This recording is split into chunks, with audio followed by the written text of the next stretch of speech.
తమిళనాడు మదురైలోని తిరుచెందూరు శ్రీ అరుములిగ సుబ్రహ్మణ్య స్వామి వారిని AP deputy CM Pawan Kalyan దర్శించుకున్నారు. ఈ సందర్భంగా ఆలయ పండితులు పవన్ కళ్యాణ్కి సాంప్రదాయ రీతిలో స్వాగతం పలికారు. అనంతరం ఆలయ సాంప్రదాయం ప్రకారం ఆలయ ప్రవేశం చేశారు. పవన్ కళ్యాణ్ సుబ్రహ్మణ్య స్వామి వారిని దర్శించుకుని ఆలయంలో ప్రత్యేకంగా పూజలు నిర్వహించారు.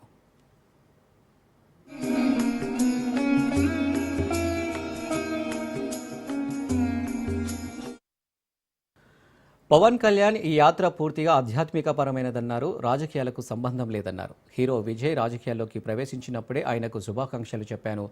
రాజకీయాల్లోకి ఎవరు వచ్చినా ప్రజలకు, దేశానికి మంచి జరగాలి అన్నదే నా అభిలాష అని పవన్ అన్నారు. రాజకీయాలు ప్రజాక్షేమం కోసం ఉపయోగపడాలి. తమిళనాడు ప్రజలు పూర్తి సుఖసంతోషాలతో ఉండాలని ఆకాంక్ష అని తెలిపారు పవన్ కళ్యాణ్.